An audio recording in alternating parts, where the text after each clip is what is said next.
दोस्तों तीसरे टी20 मैच में संजू और सूर्य ने मचाया तांडव। चौके और छक्कों की बारिश कर बांग्लादेश के सामने 20 ओवर में खड़ा कर दिए 300 रनों का लक्ष्य। पीछा करने उतरी जवाब में बांग्लादेश की टीम। मयंक वॉशिंगटन और रवि बिश्नोई की फिरकी के आगे टीम के एक भी बल्लेबाज मैदान पर टिक नहीं सके और टीम इंडिया ने इस मुकाबले को बड़ी आसानी से अपने नाम कर बांग्लादेश के घमंड को चूर चूर कर दिया।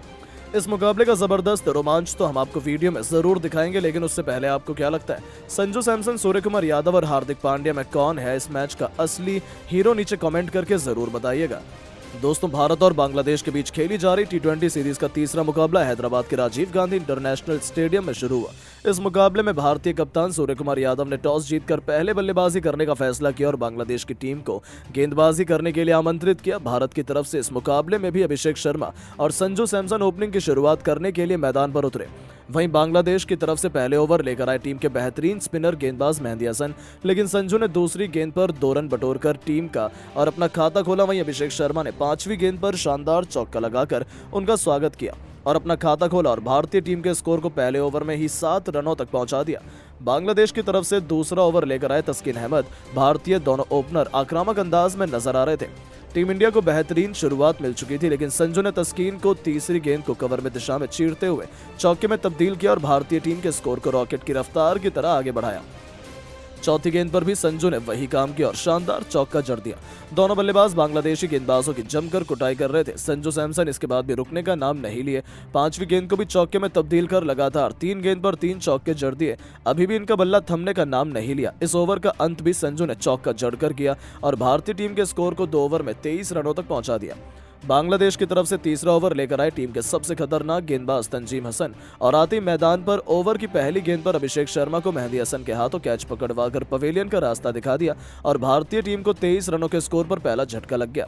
अभिषेक शर्मा टीम के लिए केवल 4 रन बनाकर पवेलियन लौट गए, लेकिन एक तरफ से संजू सैमसन मैदान पर टिके हुए थे। उनका साथ देने के लिए अब खुद कप्तान सूर्य कुमार यादव आ चुके थे। इन दोनों खिलाड़ियों के कंधों पर टीम की पूरी जिम्मेदारी आ चुकी थी। मैदान पर उतरते ही कप्तान सूर्य कुमार यादव ने सिंगल के साथ अपना खाता खोला। इसके बाद सूर्य कुमार यादव रुकने का नाम नहीं लिए। ओवर की चौथी गेंद को छक्के में तब्दील कर तंजीम हसन की धज्जियां उड़ा दी और भारत का स्कोर तेजी से आगे बढ़ रहा था। ये दोनों बल्लेबाज मैदान पर पूरी तरह से सेट हो चुके थे। बांग्लादेश के गेंदबाजों की जमकर कुटाई कर रहे थे। सूर्य कुमार यादव ने तंजीम हसन के ओवर का अंत भी शानदार चौके के साथ किया और टीम के स्कोर को 3 ओवर में ही 35 रनों तक पहुंचा दिया। इसके बाद भी दोनों खिलाड़ियों का बल्ला रुकने का नाम नहीं लिया। घातक अंदाज में बल्लेबाजी करते हुए केवल 22 गेंद में 50 रनों की साझेदारी बनाकर टीम इंडिया को पावर प्ले के 6 ओवर में ही 82 रनों तक पहुंचा दिया। साथ ही साथ संजू सैमसन ने केवल 22 गेंद पर अपना तूफानी अर्धशतक भी ठोक दिया। इसके बाद भी दोनों खिलाड़ी रुकने का नाम नहीं लिए। 7.1 ओवर में ही भारत का स्कोर 100 रनों के पार पहुंच गया। दोनों खिलाड़ियों का बल्ला बिल्कुल भी रुकने का नाम नहीं लिया। बेरहमी से बांग्लादेश के गेंदबाजों की कुटाई करते हुए 100 रनों की साझेदारी पूरी कर ली। बांग्लादेश की तरफ से 10वां ओवर लेकर आए रिशद हुसैन, लेकिन संजू सैमसन की घातक बल्लेबाजी के आगे इनकी फिरकी बिल्कुल भी नहीं चली। संजू ने 1 नहीं 2 नहीं बल्कि इस ओवर में लगातार 5 छक्के जड़कर भारतीय टीम के स्कोर को 10 ओवर में ही 152 रनों तक पहुंचा दिया। इसके बाद भी दोनों खिलाड़ियों का बल्ला रुका नहीं। केवल 40 गेंद पर संजू सैमसन ने अपना तूफानी शतक ठोक दिया और भारत के स्कोर को 13 ओवर में ही 190 रनों तक पहुंचा दिया। लेकिन उसके बाद संजू सैमसन अपने विकेट खो बैठे और भारतीय टीम को 196 रनों के स्कोर पर दूसरा झटका लग गया। संजू टीम के लिए 111 रन बनाकर पवेलियन लौट गए, लेकिन सूर्य कुमार यादव मैदान पर टिके हुए थे। उनका साथ देने रियान पराग आ गए, लेकिन सूर्य उनके साथ नहीं दे सके। 15वें ओवर की तीसरी गेंद पर सूर्य कुमार यादव अपना विकेट खो बैठे और टीम के लिए 75 रनों का योगदान देकर पवेलियन लौट गए। भारतीय टीम को 206 रनों के स्कोर पर तीसरा झटका लग गया। अब हार्दिक पांड्या और रियान पराग के कंधों पर टीम की पूरी जिम्मेदारी थी। इन दोनों खिलाड़ियों ने भी मिलकर मैदान पर जबरदस्त तांडव मचाया। एक के बाद एक कई चौके छक्के लगाए। भारत के स्कोर को 18 ओवर में ही 267 रनों तक पहुंचा दिया, लेकिन 19 ओवर में रियान पराग अपना विकेट दे बैठे और भारतीय टीम को चौथा झटका लगा। वहीं अंतिम मुगल में हार्दिक पांड्या ने भी शानदार छक्का जड़कर उसके बाद अपना विकेट खो दिया। टीम के लिए हार्दिक पांड्या ने 47 रनों की बेमिसाल पारी खेलकर पवेलियन लौट गए। दोनों का विकेट गिरने के बाद रिंकू और वॉशिंगटन ने मिलकर बांग्लादेश के सामने 20 ओवर में 297 रनों का कभी न हासिल कर पाने वाला लक्ष्य खड़ा कर दिया, जिसे देखकर तो बांग्लादेश के खिलाड़ियों की आंखें फटी की फटी रह गईं।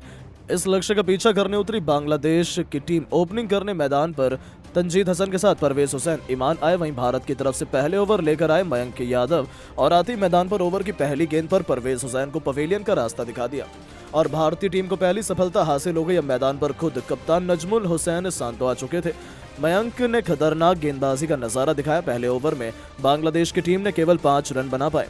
भारत की तरफ से दूसरा ओवर लेकर आए हार्दिक पांड्या खतरनाक गेंदबाजी कर रहे थे। बांग्लादेश के बल्लेबाजों को रन बनाना काफी मुश्किल हो रहा था, लेकिन किसी भी तरह से इस ओवर में 12 रन बटोरकर अपनी टीम को 2 ओवर में 17 रनों तक पहुंचा दिया। तीसरा ओवर लेकर आए भारत की तरफ से एक बार फिर मयंक यादव, लेकिन इनका स्वागत बांग्लादेशी कप्तान संतो ने पहले ही गेंद पर शानदार छक्का लगाकर किया, लेकिन इन दोनों की भी जोड़ी ज्यादा देर तक मैदान पर टिक नहीं सकी। भारत के लिए चौथा ओवर लेकर आए वाशिंगटन सुंदर ने ओवर की पहली गेंद पर तंजीद हसन को पवेलियन का रास्ता दिखाकर टीम इंडिया को दूसरी सफलता दिला दी।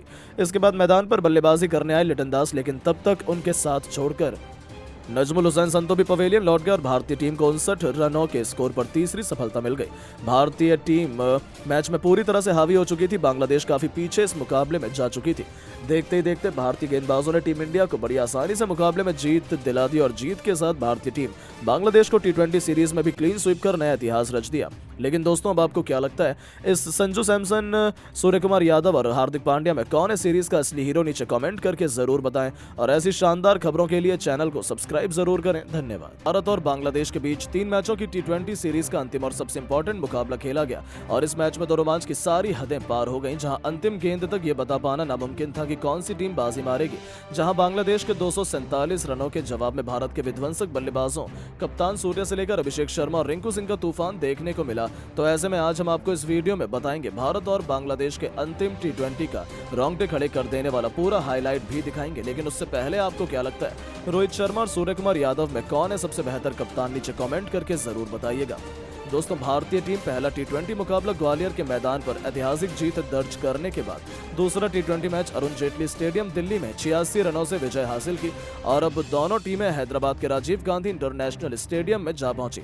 यहाँ सीरीज का तीसरा और अंतिम मुकाबला शुरू हुआ। बांग्लादेश के कप्तान नजमुल हुसैन संतो ने टॉस जीतकर पहले बल्लेबाजी करने का फैसला चुना और यहाँ जब बांग्लादेश की टीम बल्लेबाजी करने के लिए उतरी तो हमेशा की तरह उनके लिए पारी की शुरुआत लिटन दास के साथ परवेज हुसैन ईमान की खतरनाक जोड़ी मैदान में आई। लेकिन भारत की खतरनाक गेंदबाजी के आगे बांग्लादेश की कोई भी जोड़ी मैदान पर टिक नहीं सकी। टॉप ऑर्डर से लेकर मिडिल ऑर्डर सभी खिलाड़ी मयंक यादव और अर्शदीप की घातक गेंदबाजी के आगे घुटने टेक बैठे और बांग्लादेश की पूरी टीम भारत के सामने 20 ओवर में 210 रन बनाकर ऑल आउट हो गई। अब दोस्तों, बारी थी भारतीय बल्लेबाजों की इस मैदान पर कुछ चमत्कार कर दिखाने की। दोस्तों, टीम इंडिया को विस्फोटक शुरुआत दिलाने के लिए संजू सैमसन के साथ खतरनाक अभिषेक शर्मा की तूफानी जोड़ी मैदान में उतरी थी। ऐसा लगा था कि ये दोनों खिलाड़ी टीम इंडिया को ताबड़तोड़ शुरुआत दिलाएंगे, लेकिन संजू इस मुकाबले में एक बार फिर जल्दबाजी कर बैठे। वो गेंदबाज के बिछाए जाल में फंस गए और फील्डर को अपना आसान सा कैच देकर इस खिलाड़ी को पवेलियन लौटना पड़ा। हालांकि उन्होंने शुरुआत तो शानदार की थी, लेकिन फिर भी वो इस मैच में केवल 9 रन बनाकर पवेलियन लौट गए। अब दोस्तों, संजू का विकेट गिर जाने के बाद भारतीय टीम काफी ज्यादा दबाव में आ चुकी थी। अब संजू जब आउट हुए तो बांग्लादेश के लिए उतरे खुद कप्तान सूर्या, जहां सूर्या और अभिषेक पर हर किसी की निगाहें थी कि दोनों बल्लेबाज दूसरे विकेट के लिए कितने रन जोड़ पाते हैं। इस दौरान सब कुछ सही चल रहा था। मेहंदी हसन मिराज के ओवर में सूर्या ने एक के बाद एक कई लगातार 3 गेंद पर 3 खतरनाक छक्के लगाकर टीम इंडिया को तूफानी रफ्तार से आगे बढ़ाना शुरू कर दिया था। दूसरी तरफ अभिषेक का बल्ला दहाड़ रहा था। 6 ओवर में टीम इंडिया ने 68 रन बनाए तो देखते ही देखते 8 ओवर में भारतीय पारी 90 रनों के पार खड़ी थी। इन दोनों खिलाड़ियों के बीच 100 रनों से अधिक की मजबूत पार्टनरशिप हो चुकी थी। दोनों तरफ से दोनों खिलाड़ी केवल चौके और छक्कों से ही बात कर रहे थे। इस बीच कप्तान सूर्या ने अपना तूफानी अर्धशतक केवल 30 गेंद में ठोक दिया, जो टीम इंडिया की जीत के लिए बेहद महत्वपूर्ण माना जा रहा था। इन दोनों ने भारत को मैच में मजबूत स्थिति में लाकर खड़ा कर दिया था, लेकिन दोस्तों, अभिषेक भी अपनी साझेदारी को ज्यादा देर तक आगे बढ़ा नहीं पाए और 49 रन बनाकर वो आउट हुए। अब पूरी जिम्मेदारी भारत के 2 सबसे खतरनाक T20 बल्लेबाज रिंकू सिंह और सूर्य कुमार यादव के मजबूत कंधों पर आ चुकी थी मैच जिताने की, क्योंकि इनके अलावा कोई और बल्लेबाज भारतीय टीम को जिताने का दम रखता नहीं था। अब दोस्तों, यहाँ T20 के शूरवीर रिंकू सिंह ने भी आते ही अपने विस्फोटक अंदाज में एक तरफ से बांग्लादेशी गेंदबाजों की बेरहमी से कुटाई करनी शुरू कर दी। दोनों मिलकर साझेदारी को आगे बढ़ाते हुए अंतिम ओवर तक ले जाते हैं, जहां सबसे खास बात तो ये थी कि सूर्य कुमार यादव आज कमाल की लय में नजर आ रहे थे। उन्हें रोक पाना आज किसी भी गेंदबाज के बस की बात नहीं हो पा रही थी। यहाँ तक कि रिंकू भी दूसरी तरफ खड़े खड़े केवल उनकी खूबसूरत बैटिंग का आनंद उठा रहे थे। उन्होंने सबसे पहले तो मात्र 30 गेंदों में अपना अर्धशतक पूरा किया और अर्धशतक जड़ने के बाद वो अपने शतक की ओर आगे बढ़ चले। इस दौरान अंतिम ओवर तक जब मैच पहुंचा तो भारत को मुकाबला जीतने के लिए 6 गेंदों में 21 रन की दरकार थी। अब स्ट्राइक पर रिंकू सिंह थे। बांग्लादेश की तरफ से अंतिम ओवर लेकर आए थे मुस्तफिजुर रहमान। अब यहाँ पहली गेंद पर मुस्तफिजुर ने यॉर्कर लेंथ पर डाली, जो कि रिंकू से पूरी तरह मिस हो गई और कोई रन नहीं मिला। अगली गेंद पर रिंकू ने 2 रन भागे और फिर यहाँ से भारतीय टीम को 4 गेंदों में 19 रन